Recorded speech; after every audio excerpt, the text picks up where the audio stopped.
अस्सलाम वालेकुम। पाकिस्तान तहरीक इंसाफ इलेक्शन से पहले से ही कुछ ऐसी सूरत हाल से दुचार है कि बाज़ मामलात जो हैं, जैसे किसी ज़माने में नून लीग या उससे पहले पाकिस्तान पीपल्स पार्टी एक वो सही रगड़े वाले अमर से गुजरी थी, PTI भी उसी तकरीबन प्रोसेस से गुजर रही है। इक़्तिदार में आने वाला अमल भी मिलता जुलता था नून लीग से और पीपल्स पार्टी से, और जाने वाला अमल भी उससे मिलता जुलता था। लेकिन सुप्रीम कोर्ट के बाद फ़ैसले जो ऐसे हैं जो शायद पाकिस्तान में जमहूरियत के लिए बहुत ही ज़हर कातिल का काम करेंगे। उसमें से एक फ़ैसला वो था जहां काजी फ़ायज़ ईसा साहब ने बल्ले के निशान के ऊपर फ़ैसला दिया। गो बाद सारा कुछ होने के बाद इलेक्शन भी हो गए, असम्बलियाँ बन गई, जब मेंबर्स का शोर शराबा आया और दोबारा केस सुप्रीम कोर्ट तक पहुंचा तो उन्होंने कहा मैंने तो ये कहा ही नहीं था कि बल्ले का निशान वापस ले लो। लेकिन उस तमाम अरसा वो खामोश रहे। वो एक बहुत बड़े बाप के बेटे हैं काजी साहब, लेकिन उनका ये फ़ैसला शायद तारीख़ में कभी भी अच्छी मिसाल के तौर पर मैं तो नहीं समझता कि कोई भी दुनिया का बड़ा कानूनदान उसको पेश करना पसंद करेगा। एक पूरी सियासी जमात को सियासी अमल से बाहर कर दिया उन्होंने, सियासी अमल कोई मुतनाज़ा बना दिया, इलेक्शन के प्रोसेस को मुतनाज़ा बना दिया। और वो कंट्रोवर्सी अभी ख़त्म नहीं थी हुई तो एक नई कंट्रोवर्सी ने जन्म लिया जब उन्होंने रिटायरमेंट से चंद ही रोज़ पहले 63A के ऊपर फ़ैसला कर दिया। 63A का फ़ैसला भी बुनियादी तौर पर बंदयाल साहब का गलत फ़ैसला था, आइन से मुतसादम था, री राइटिंग ऑफ द कॉन्स्टिट्यूशन था वो। लेकिन काजी साहब ने उस फ़ैसले की इस्लाह ऐसे मौके पर की जब 26वीं आइनी तरमीम की राह हमवार की जा सके, जिसके नतीजे में मौजूदा सुप्रीम कोर्ट हमारे सामने है। और इस मौजूदा सुप्रीम कोर्ट ने जो मखसूस नशिस्तों वाला फ़ैसला किया है, उसके बाद तो मुझे लगता है कि पाकिस्तान में जमहूरियत का ख्वाब देखना छोड़ देना चाहिए। एक पूरी सियासी जमात को हम स्टीम रोल करने के लिए पूरी कुव्वत लगा रहे हैं। तमाम अरकान उसके इंडिपेंडेंट्स हो चुके हैं और वो सियासी जमात अब सिर्फ नाम को ही रह गई है। पॉपुलर सपोर्ट उसके पास मौजूद है, लेकिन असम्बली के अंदर उसकी रिप्रेजेंटेशन जो है वो अब ढूंढनी पड़ेगी। कभी मौलाना फजलुर रहमान कहते हैं कि KP असम्बली जिसके अंदर है ही PTI, कुछ है ही नहीं, और वो कहते हैं कि वहाँ से ही तब्दीली आ जाए। कैसे आएगी? हॉर्स ट्रेडिंग के ज़रिए। 90s की हमारी सियासत की यही मिसालें थी। और ये सारा अमल, ये सारी सज़ा पाकिस्तान मुस्लिम लीग नवाज़ भुगत चुकी है, पाकिस्तान पीपल्स पार्टी भुगत चुकी है, और अब PTI की बारी है। तो क्या ये मुनासिब नहीं है कि ये सियासी जमातें ख़ुद से इससे सबक सीखते हुए पाकिस्तान की इस्लाह के लिए, जमहूरी अमल की बेहतरी के लिए आपस में हाथ मिलाकर बेहतरी का कोई रास्ता चुनें और उसकी तरफ बढ़ जाएं? लेकिन ऐसा दूर दूर तक नज़र नहीं आता। क्यों नज़र नहीं आता? उसमें हमारे रवैये हैं, हमारी ईगोज़ हैं, हमारी लड़ाइयाँ हैं। हम समझते हैं कि हम ये कर गुज़रेंगे तो ये हो जाएगा, ये कर गुज़रेंगे तो ये हो जाएगा। होता नहीं है। सियासत में एक सियासी अमल है जो रास्ता निकाल सकता है, हट धर्मी नहीं निकाल सकती। तो आज के प्रोग्राम में जो हमारे साथ मेहमान शख्सियात हैं उनसे इन्हीं मौज़ूआत के ऊपर सवाल करेंगे। प्रोग्राम के आगाज़ में हमारे साथ हैं पाकिस्तान तहरीक इंसाफ के सेक्रेटरी जनरल सर राजा साहब। राजा साहब, प्रोग्राम में आपको खुशामदीद कहता हूँ।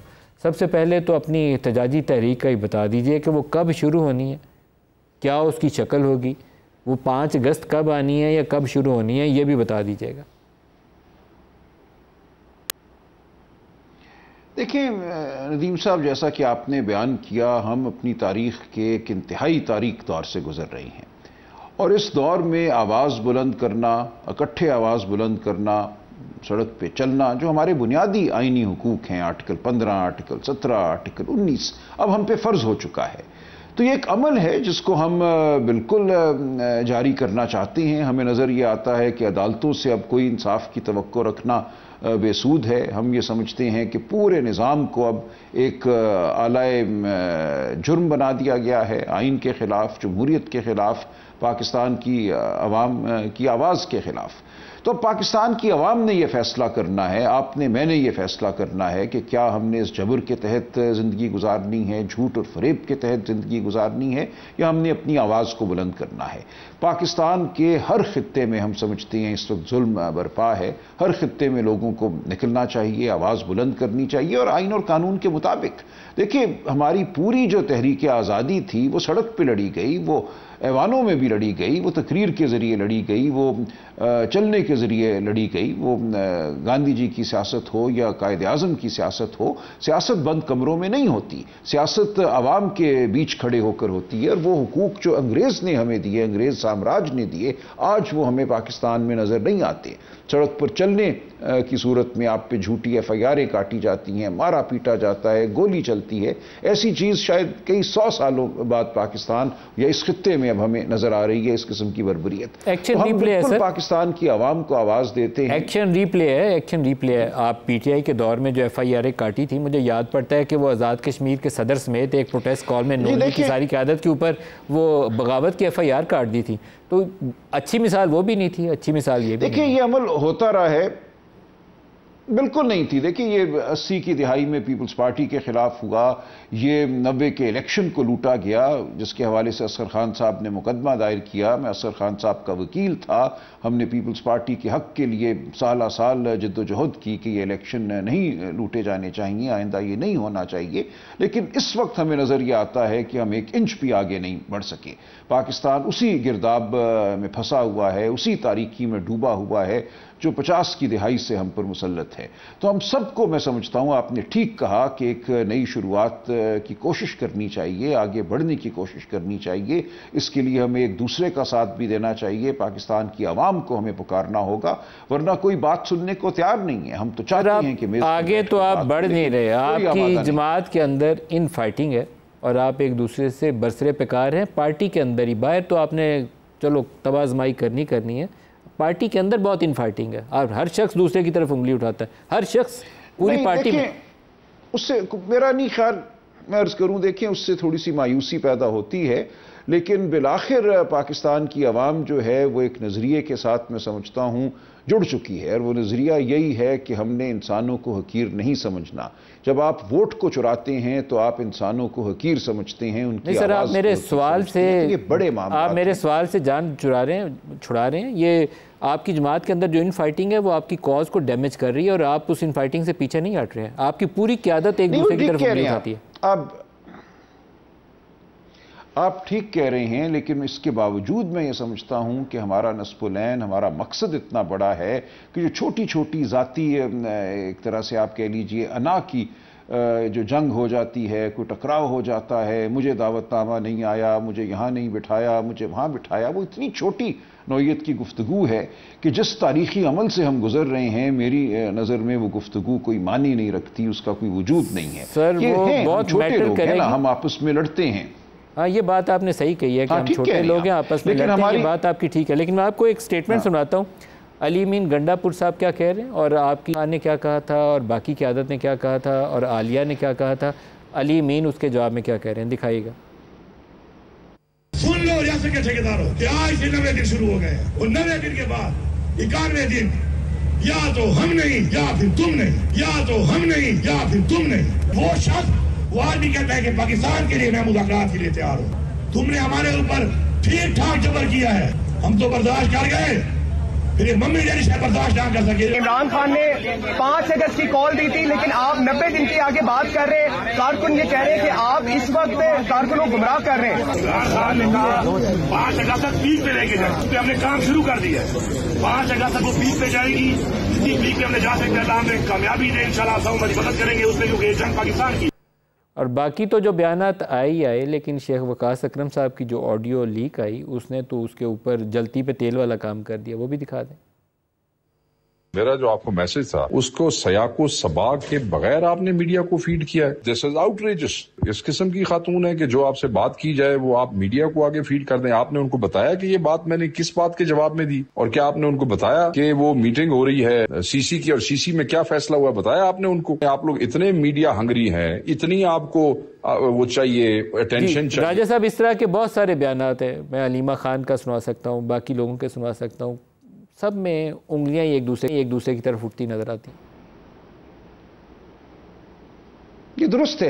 देखिए इमरान खान साहब का जो फैसला है वो बिल्कुल वाज़ेह है। उन्होंने 5 अगस्त को तहरीक के नुक्ते उरूज से जोड़ा है और ये बिल्कुल वाज़ेह बात है। 90 दिन की बात अली अमीन साहब ने की, ये उनकी अपनी राय है। इस हवाले से पार्टी में कोई मुशावरत नहीं हुई, ये पार्टी का फैसला नहीं है, तो इस हवाले से बिल्कुल वजाहत होनी चाहिए। हम अपनी भरपूर कोशिश करेंगे कि जो हमने आवाज़ देनी है वो आवाज़ सुनाई दे और उसको उरूज हासिल हो और उसको बिलाखिर नुसरत हासिल हो। तो हम तो अपनी राह पे चलते रहेंगे, ये गुफ्तगू पार्टी के अंदर होती रहती है। राजा साहब, लेकिन आपकी पार्टी का एक ग्रुप है जिसको अलीमा खान और बाज़ लोग जो हैं वो अली अमीन गंडापुर के इस्टेब्लिशमेंट के साथ जो रवाबित हैं उसको शक की नज़र से देखते हैं। अली अमीन गंडापुर के जो करीबी लोग हैं उनका ख्याल है कि बुशरा बीबी और अलीमा खान जो इनके करीबी लोग हैं वो इमरान खान की रहाई के लिए जो बारगेन की कोशिशें वो कर रहे हैं उसको रास्ते में रुकावट बन के तोड़ देते हैं। तो ये बड़े सीरियस किस्म के एलिगेशन है। आप समझते हैं एस्टेब्लिशमेंट के बंदे हैं, वो समझते हैं कि उस प्रोसेस को आगे नहीं आप लोग बढ़ने देते। तो एक दूसरे से बाकायदा आप संगीन नौयत के इल्ज़ामात आयद कर रहे हैं। देखिए, मैं तो खैर उन इल्ज़ामात से एक तरह से दूर रहता हूँ। मैं जो गुफ्तगू हो उसको तोलने का कायल हूँ। जो कोई बात कर रहा है उसी को फेस वैल्यू पे ले लेना चाहिए और आगे बढ़ जाना चाहिए। मेरे लिए उसूल बिल्कुल वाज़े हैं। हम आइन के लिए जद्दोजहद कर रहे हैं। इमरान खान साहब बिल्कुल वजाहत रखते हैं कि अगर वो भी किसी सुरूर पैलेस की जानिब चले जाएं या फिर NRO लेकर वापस आएं तो निज़ाम में कोई तरक्की नहीं आती।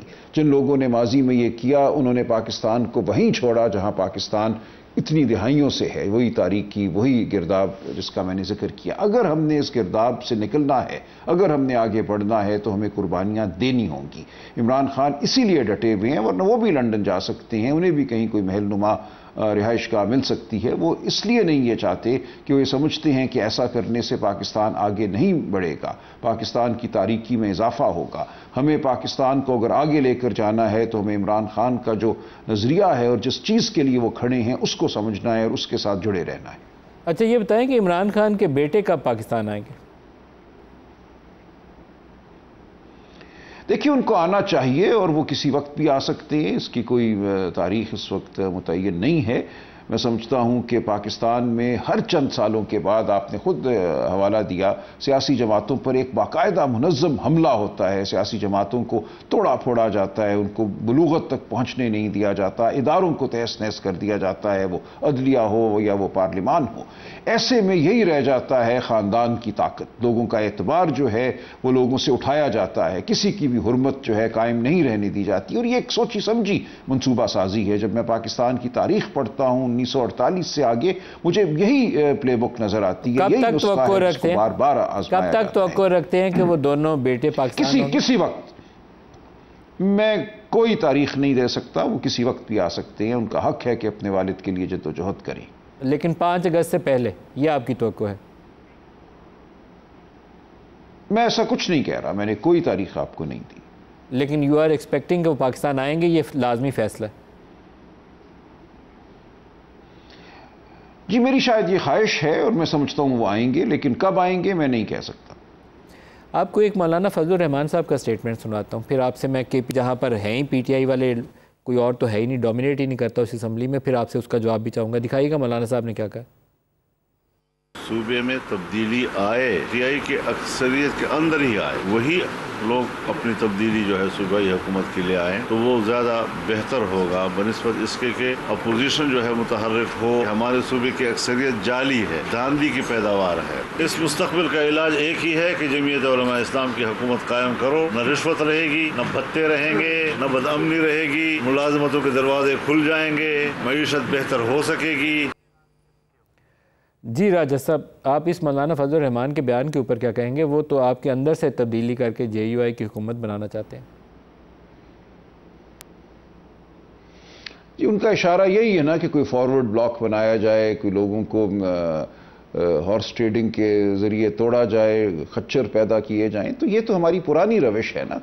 और ये अफसोसनाक रविश है कि अगर मौलाना भी इसका साथ देना चाहते हैं या इस पर तकिया किए बैठे हैं या मुस्तकबिल में उनको अपनी जो फलाह है या अपना उरूज इस अमल से मुंसलिक नज़र आता है, तो क्या कह सकते हैं? हम अफसोस ही कर सकते हैं। और इसीलिए हम अब कोई ख़ास मुतमन्नी नहीं है अलामा के साथ या मौलाना के साथ बैठने की। हमें नहीं नज़र आता कि उनकी कोई भी इस हवाले से ख्वाहिश है कि जमहूरी अमल को आगे बढ़ाया जाए। अच्छा, ये जो एक बदतरीन मिसाल थी वो थी गुलाम हैदर वाई की मिसाल। पंजाब असम्बली सारी नून लीग की हुकूमत थी और रातों रात भट्टू साहब ने पूरी असम्बली को लोटा बना के तो चेंज कर दिया था। इस वक्त डोमिनेंट मेजॉरिटी आप PTI वालों के पास है, लेकिन इंडिपेंडेंट है। तो रातों रात अगर कोशिश करी जाए, जो हमारे पास फार्मूले हैं, इस्टेब्लिशमेंट भी बाजू मरोड़ सकती है, हुकूमत नोटों के बैग लेके भी जा सकती है और बंदे बिक भी जाते हैं। खच्चर का लफ्ज़ आपने इस्तेमाल किया, हो सकता है आपकी आधी असम्बली खच्चर बन जाए, तो इन खच्चरों को फिर लेकर कोई दूसरी हुकूमत बनाई जा सकती है। ये ख़तरा मौजूद है। देखिए, ये तो हर वक्त ही होता है ना, हमारे मुल्क की तारीख तो अफसोसनाक है, लेकिन हम ये समझते हैं कि जो आवाम में इस वक्त शऊर है उसको अगर कोई ज़रा भी समझता है तो वैसी गलती नहीं करेगा, लेकिन वक्त बताएगा।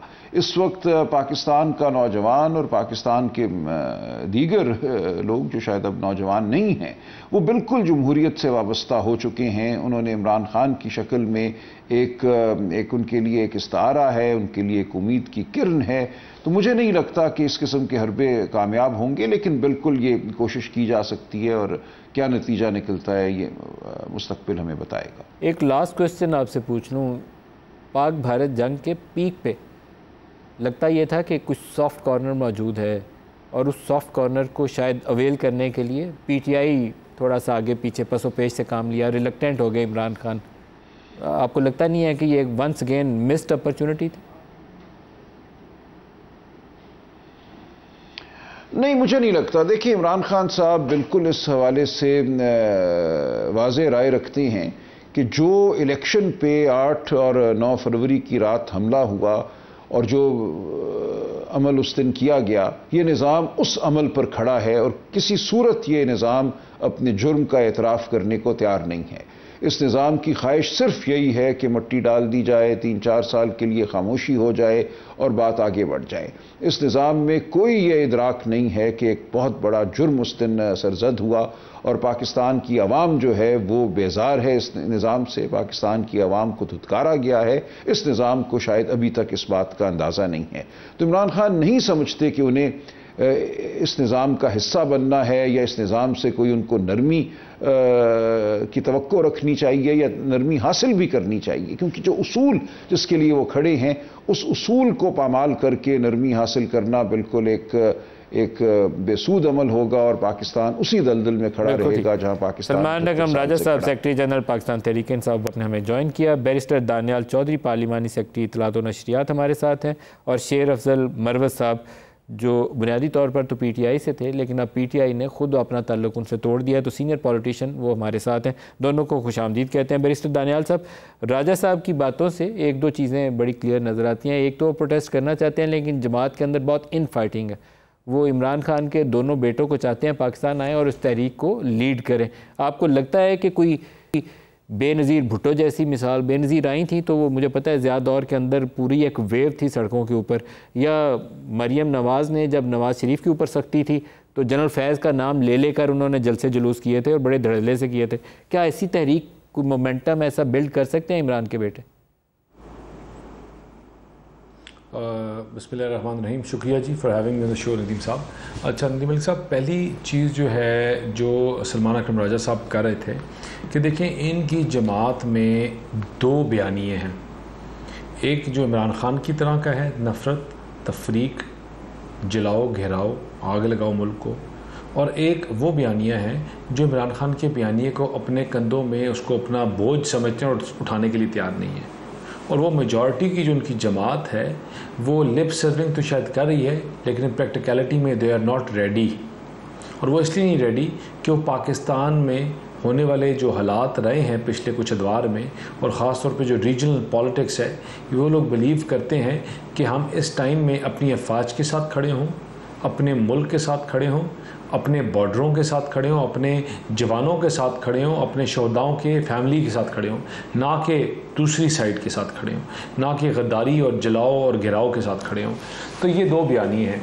जहाँ तक बात है आपने मौज़ने की बात की, जहाँ इमरान खान की और बेनज़ीर के बेटों की मौज़ने की बात की। Benazir was a Pakistani who lived with a father, who was trained by her father, who had served, seen and been to multiple meetings, that was in an organic process जो पूरा एक evolve होने का।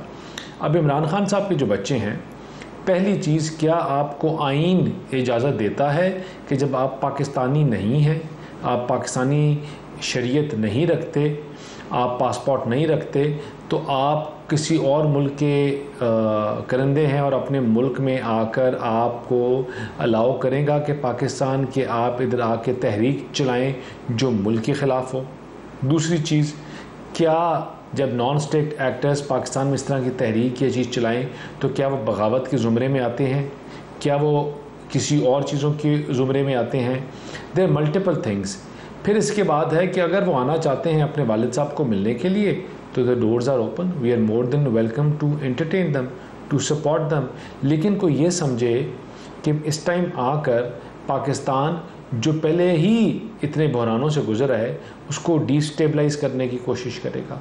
उसके पीछे जो हिडन फोर्सेस हैं, जो आपके गज़ा में क्या हरकतें कर रही हैं, जो लिबिया लेबनान में क्या कर रही हैं, वो हिडन फोर्सेस सपोर्ट करके पाकिस्तान जो उनकी गले की हड्डी है उसको कमज़ोर करने के लिए इंटरनली उनकी आप इस तरह का रिवोल्ट लेके आएँ कि जो आपके अफवाज और मुल्क को कमज़ोर करे।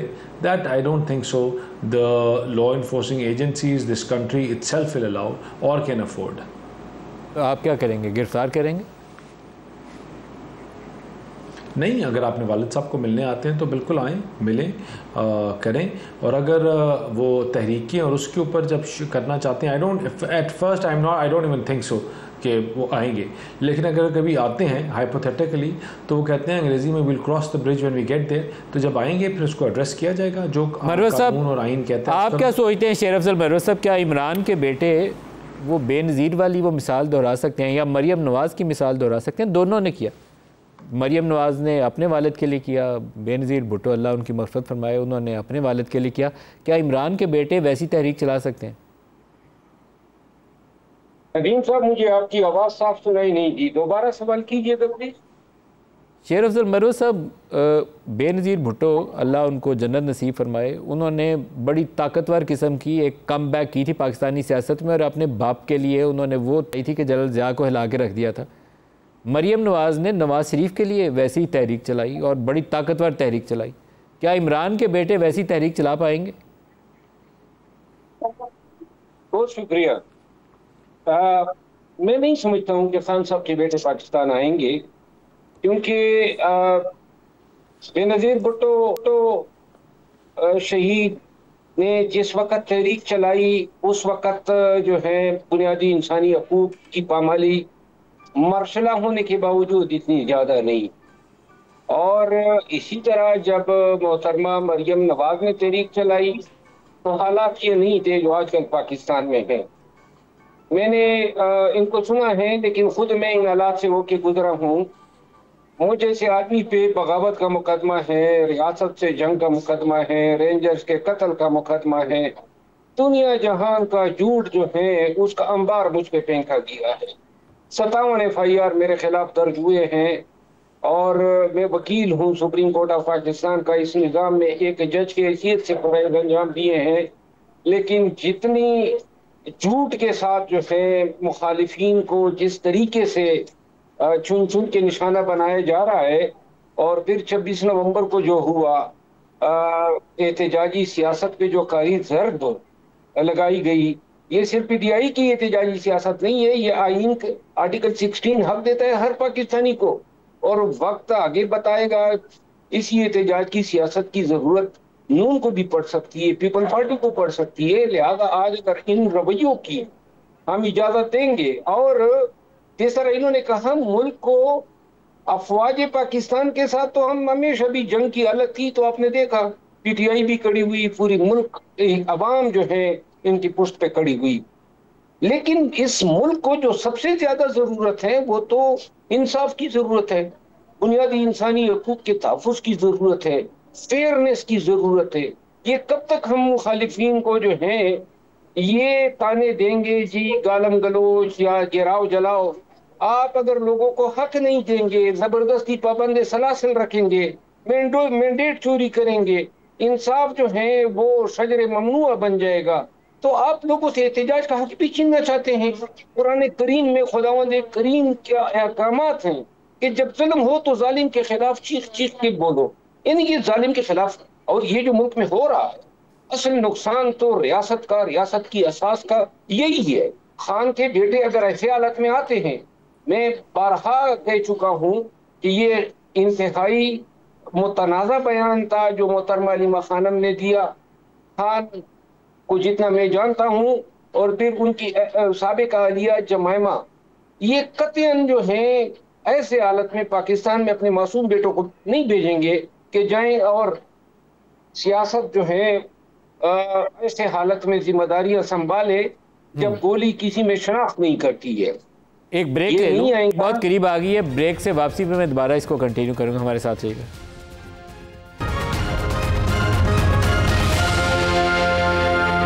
प्रोग्राम में दोबारा खुशामदीद कहते हैं। आज प्रोग्राम तो हम पाकिस्तान तहरीक-ए-इंसाफ की सियासत के हवाले से कर रहे हैं, लेकिन एक इशू है जो मेरे दिल के बहुत करीब है और मैं हर दौर में तकरीबन इस मामले के ऊपर आवाज़ उठाता रहा हूँ, सुनवाई कभी नहीं हुई। और उसकी रीज़न ये है कि जिन लोगों ने फ़ैसला करना है, जिन्होंने ये मेरी कही हुई बात सुननी है, वो इसके मौके के ऊपर जब मैं कहता हूँ तो अपने कान बंद कर लेते हैं या सुन के भी अनसुनी कर देते हैं। वह पाकिस्तान में शुगर की इंपोर्ट और शुगर के ऊपर जो हम एक्सपोर्ट के ऊपर रिबेट्स या रिफ़ंड्स देते हैं। ये पिछले 35 साल जो मैंने इस प्रोफेशन में गुजारे हैं, हमारे शुगर मिलर्स जो लार्जली पॉलिटिकल फैमिलीज से बिलोंग करते हैं, वो इतने पावरफुल माफियाज़ हैं कि उनके मफादात जो हैं वो पाकिस्तान के मफादात से बाला हैं। अगर उनकी प्राइसेस गिरने वाली हों तो हुकूमत उनको एक्सपोर्ट करने की इजाज़त देती है कि ताकि डोमेस्टिक मार्केट में कीमत गिर ना जाए, मिल मालकान का नुकसान ना हो जाए। ऐसे ही जब इंटरनेशनल मार्केट में प्राइसेस गिर जाएं तो एक्सपोर्ट ना हो रही हो तो हम उनको रिफ़ंड या रिबेट्स देते हैं। आप एक्सपोर्ट करो 1 टन या 1 किलो तो इसके ऊपर तुम्हें 10 रुपये हम हुकूमत पाकिस्तान देंगे।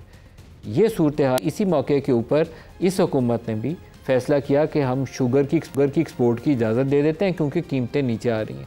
एक कट ऑफ प्राइस तय की गई कि 140 से ऊपर कीमत नहीं जाएगी। अब 200 रुपये के ऊपर चीनी बिक रही है। ये तय किया गया था कि इंश्योर करेंगे शुगर मिल मालकान। मैं दोबारा दोहरा रहा हूँ, इनमें से अक्सरियत वो हैं जो इस वक्त असम्बली का हिस्सा हैं, इस वक्त भी पार्लिमान का हिस्सा हैं, उन्हीं की मिलें। और उन्होंने ये तय करने के बावजूद ज़रूरत से ज़्यादा शुगर एक्सपोर्ट की इजाज़त दी। बाद में लॉजिक ये दी कि हम फॉरेन एक्सचेंज कमा रहे थे। और ये इतना बड़ा झूठ है, इतना बड़ा गुमराह कुन प्रोपेगेंडा है कि हमने पाकिस्तान को फॉरेन एक्सचेंज कमा के देने के लिए शुगर एक्सपोर्ट की। पाकिस्तान तहरीक-ए-इंसाफ के दौर में भी यही फ़ैसला असद उमर ने किया था। और मेरे ख़्याल में, मैं कहता था और दोबारा दोहराऊँगा कि असद उमर की नालायकी के सबब ये फ़ैसला किया गया था। लेकिन मौजूदा वाले तो बहुत काबिल हैं, ये तो नालायक नहीं है। 35-40 साल से 50 साल से हुकूमत में, 1980 से ज़्यादा दौर से हुकूमत में, और ज़्यादा दौर से यही फ़ैसला करते आते हैं। शुगर पहले बेचो, मुनाफा कमाओ, फिर इंपोर्ट करो, फिर इंपोर्ट पे मुनाफा कमाओ और खाल उतारो आम लोगों की। मैं इसकी मजम्मत करता हूँ, मौजूदा हुकूमत में बैठे हुए शुगर मिल मालकान की भी मजम्मत करता हूँ। इससे बड़ी डकैती मैंने अपने 35 सालों में नहीं देखी। हर साल होती है, हर 6 महीने बाद दोहराई जाती है और कोई नहीं रोकता, कोई सुप्रीम कोर्ट नहीं रोकती, कोई इस्टेब्लिशमेंट नहीं रोकती और धड़ल्ले से करते हैं ये सब काम। दानियाल साहब, इसके ऊपर कमेंट करना चाहें तो आप यू आर मोस्ट वेलकम, नहीं तो फिर मैं अपने सियासी सवालात की तरफ दोबारा आऊँगा। नदीम मलिक साहब, मैं खाली एक चीज़ करूँगा कि I believe in a free market. और जिस तरह इवन तो ये किसानों का बड़ा नुकसान होता है जब हम प्राइस रेगुलेट नहीं करते, लेकिन पूरी दुनिया में वो शुगर हो, वो गंदम हो, सरकार का जो काम है वो ये नहीं है कि उसकी सप्लाई और डिमांड को पकड़ती रहे और अपने कारखाने भर दे और हम फिर गंदम ले लें, वो गंदम ख़राब हो, वो क्या नाम है, शुगर को रोक लें, शुगर की प्राइस ऊपर चली जाए, शुगर छुपाएं करें।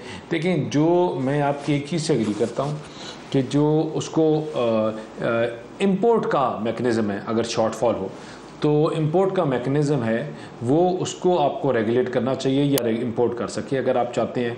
लेकिन जो उनके मालकान का या जो उनके बेचने का तरीक़ाकार है कि वो किसको बेचना चाहते हैं, I think that should be D regulated. और उसको मार्केट में जिस तरह सप्लाई और डिमांड जो है, अगर आप उसको सप्लाई और डिमांड से अगर आप निकल जाएंगे तो automatically year, 2 years, 3 years down the line ये प्रॉपर सेगमेंटेड तरीके के साथ ये सेटल डाउन हो जाएगी चीज़।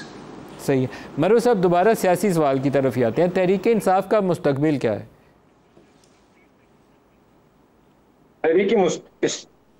तहरीक-ए-इंसाफ का मुस्तकबिल क्या नजर आ रहा है? जी नदीम मलिक साहब, सवाल जो है मौजूदा हालात के तनाजुर में अगर मैं हकीकत पसंदाना जवाब दूं तो मुझे ये लग रहा है कि हम अपने मुखालिफिन को जो है या तो अंडर एस्टिमेट करते रहे हैं या हमें इदराक नहीं हुआ कि सियासी मुखालिफिन किस हद तक जा सकते हैं। और ये अंडर एस्टिमेशन ने जो है नुकसान तो दिया, लेकिन इससे कहीं ज्यादा नुकसान जो है पार्टी में उन रवैयों ने दिया है जो पसंद नापसंद की हैं। अभी जो आपकी बात हो रही थी सलमान अकरम राजा साहब के साथ, हो ये जो अली हमजा की बात हुई कि उनको नहीं बुलाया गया, चीफ ऑर्गेनाइजर है पंजाब की, मैं एक मिसाल दे रहा हूँ ना, मुझे भी इस तरह बाद औकात जलसों पे नहीं बुलाते थे जबकि मैं पार्टी में होता था, तो इनको नहीं बुलाया गया। और न कि सिर्फ इनको नहीं बुलाया गया, शायद और भी चंद लोग थे जिनको मना किया गया आने से। तो ये कौन से इत्तेहाद की तरफ आप पार्टी को ले जा रहे हैं? आप नफरतों को जन्म नहीं दे रहे हैं। फिर ये जो सेक्रेटरी जनरल जो हैं वो झूठ बोला है कि जी वो मसरूफियात की वजह से नहीं है, इसको झूठ कहते हैं। और जो शेख वकास साहब का मैसेज है, फिर इसका लीक होना, और ये पहला मैसेज नहीं है, पीटीआई में हर बात लीक होती है, इस पार्टी की कोई सेक्रेसी नहीं है। और हर एक जो है हम कोर कमेटी में या पॉलिटिकल कमेटी में मीटिंग कर रहे होते थे, आगे सामने से टीवी पे हमारी कार्रवाइयां जो है उनकी पट्टियां चल रही होती थी। तो लिहाजा फिर जो है मोहतरमा जिमा खानम जो है वो और उनके साथ दीगर जो है, इन्होंने एक साल में पार्टी का पूरा तंजीमी ढांचा ही तब्दील कर दिया। पार्टी में जो है अब यूथ, ISF, ILF, विमेन और रीजन सतह पे असला में तहसीलों में तमाम जो ऑर्गेनाइजेशन है उनको चेंज कर दिया गया। 9 मई के बाद से 8 फरवरी तक जिन लोगों ने हमारे साथ एहतजाज किया, एक एक को चुन चुन के उन्होंने जो है अपने पार्टी के मनासिब से हटाया है। पार्टी में इंतशार भी है, मुनाफिकतें भी हैं, बदनीयती भी है, और इसके अलावा खलूस की कमी भी है। इन तमाम चीज़ों को मद्देनजर रखते हुए और बानी चेयरमैन के तबातुर से वो फैसले जो इन लोगों पे एतमाद करते हैं, और इन फैसलों ने पार्टी की जो कहते हैं ना किश्ती, वो ही डबो के रख दी है। मैं पूरे ईमानदारी से ये कह रहा हूं कि अगर अभी भी इदराक नहीं किया पार्टी ने, ये जो अभी एहतजाज की बात हो रही है, अली अमीन खान ने 90 दिन की बात कर दी, ये सेक्रेटरी जनरल आपको बता रहे थे कि जी मैं तारीख नहीं दे सकता हूं खान के बेटे कब आ रहे हैं, जबकि खान के बेटे आएंगे ही नहीं। न तारीख का पता है, न एहतजाज की स्ट्रेटेजी का पता है। कहते हैं इस्लामाबाद नहीं आना है, यहाँ पे गोली चलाते हैं। फिर कौन सा एहतजाज, किस किस्म का एहतजाज? आप अगर इस्लामाबाद नहीं आएंगे तो आप वहाँ नोस्की में लोगों को ले जाएंगे। पंजाब की हुकूमत ने आपको आने देना है। लिहाजा गैर संजीदगी भी है, और अगर खान ने इस चीज का इदराक नहीं किया तो मैं पूरे दावे से कह रहा हूं कि पाकिस्तान तहरीक इंसाफ मजबूत तरीन जुमात होने के बावजूद और खान अरफिल अजीज तरीन लीडर होने के बावजूद भी तारीख के उस नाजुक मोड़ पे आ गई है कि या गहराई में गिर जाना है न उठने के लिए। और अगर आज भी इन बदनीयती पर मबनी फैसलों का एहतसाब नहीं किया गया, इत्तेहाद नहीं लाया गया। मैं आपको बता दूं KP में हुकूमत एक साइड पे है, सियासी तंजीम दूसरी साइड पे है। तमाम मरकजी क़यादत मौजूद थी जब अली अमीन खान 90 दिन की बात कर रहा था।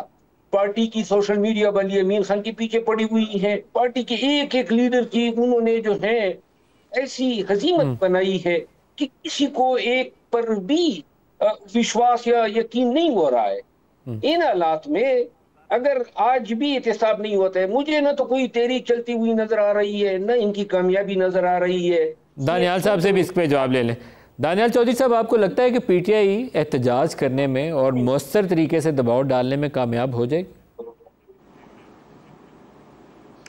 देखिए, ये पिछले कुछ सालों से दबाव ही डाल रहे हैं, और जो इनकी सियासत है उसका जो पूरा दारोमदार है वो दबाव के ऊपर है, वो नफ़रत के ऊपर है, वो तकसीम के ऊपर है, और वो बुली करने के ऊपर है।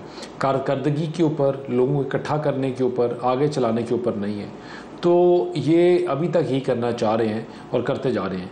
Unfortunately in initial stages they have been successful in doing that, क्योंकि स्टेट ने अपनी पावर नहीं यूज़ की, स्टेट को उन्होंने कमज़ोर करने की कोशिश की।